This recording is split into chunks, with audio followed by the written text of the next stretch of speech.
ആശയറ്റ് പോയ കുറേ മനുഷ്യർ കഴിഞ്ഞ രണ്ടാഴ്ചക്കാലമായിട്ട് ഭരണസ്ഥിരാകേന്ദ്രമായിട്ടുള്ള ഈ സെക്രട്ടേറിയറ്റ് പടിക്കൽ കുത്തിരിക്കുന്നതൊക്കെ നമ്മൾ കാണുന്നുണ്ട്. നല്ല വെയിലടിക്കുമ്പോഴേ ആ പൊരിവേലത്ത് കുട പിടിച്ചും പിന്നെ സാരി തലപ്പോണ്ടൊക്കെ തലമറച്ചൊക്കെ ചിലർ അങ്ങനെ ഇരിക്കുന്നത് കാണുന്നുണ്ട്. അന്നത്തിനായിട്ട് വിശപ്പിനെ വിളിമറന്ന് സമരം ഇരിക്കുന്നവരെ ഇന്നല്ലെങ്കിൽ നാളെ സർക്കാർ കാണുമോ കേൾക്കുമോ എന്നൊക്കെ ചെയ്യുന്നുള്ളൊരു പ്രതീക്ഷയിലാണ് ആ പാവങ്ങളൊക്കെ. നാട് തോറും നിരങ്ങി നടന്നേ സർക്കാർ തരുന്ന നക്കാപ്പിച്ചയും വാങ്ങി ഇന്നോളം ഒന്നും ഒരു അക്ഷരം പോലും ഉരിയാടാതെ കഴിച്ചുകൂട്ടിയ സ്ത്രീകളാണെന്ന് ഓർക്കണം.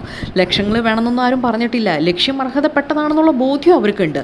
പക്ഷേ ബോധ്യപ്പെടേണ്ടവരൊക്കെ ഒന്നും അറിയാത്ത പോലെ ഇങ്ങനെ ബോധം കെട്ടുറങ്ങിയാൽ ഉണർത്താൻ സമരവീര മുദ്രാവാക്യങ്ങൾ ഇവരുടെ കയ്യിൽ ഇഷ്ടം പോലെയുണ്ട്. പക്ഷേ പാട്ടുപെറുക്കി സമരം ഇന്ന് CPM-ന്റെ ഒരു വീരനായകൻ ട്രോളുന്നത് കണ്ടിരുന്നു. എളമരം കരീമിന് ഈ പാർട്ടിക്കായിട്ട് ഇന്നേവരെ പാട്ടകൊട്ടി കാശ് പിരിച്ച ചരിത്രമൊന്നും അറിയില്ലല്ലോ അല്ലേ? അല്ലെങ്കിലും ഇപ്പോൾ കോടികളൊക്കെ കീശലിട്ട് തരാൻ മാടമ്പി മുതലാളിമ കേരളത്തിന്റെ പടിപ്പുറത്ത് പെട്ടിയും പിടിച്ച് കാത്തു നിൽപ്പാണല്ലോ. മദ്യം വരട്ടെ, വെള്ളം തുള്ളി കുടിക്കാനില്ലെങ്കിലും ലാർജ് സ്മോളൊക്കെ പോരട്ടെ, ഇതാണല്ലോ ഇപ്പോൾ പാർട്ടിയുടെ ഒരു ലൈൻ. അപ്പോൾ വിവാദങ്ങൾ ഇങ്ങനെ ഐസിട്ട് തണുപ്പിക്കാനും നന്നായിട്ട് അറിയാം. ഇനിയിപ്പോൾ ഫിറ്റായാലൊന്നും നോക്കാനിക്കേ വേണ്ടൂ. തൊഴിലാളി വർഗ്ഗ പാർട്ടിയുടെ ആ മൂല്യങ്ങളൊക്കെ ഛർദ്ദിച്ച് കളഞ്ഞാൽ പിന്നെ അതിൻ്റെ പേരും പറഞ്ഞ് ഒരു ചോദ്യവും വരില്ലല്ലോ. അപ്പോൾ കമ്മ്യൂണിസം എന്ന് പറഞ്ഞാൽ അതിപ്പോൾ ഒരു കറിവേപ്പിലാവുന്ന ഒരു കാലമാണ്. അപ്പോൾ രാഷ്ട്രീയം വേവുന്ന ചട്ടി അതിപ്പോൾ മൺചട്ടി വേണമെന്ന് ഒരു നിർബന്ധവും ഇല്ല. അതാണ് പാർട്ടിയുടെ ഒരു മൊത്തത്തിലുള്ളൊരു ലൈൻ.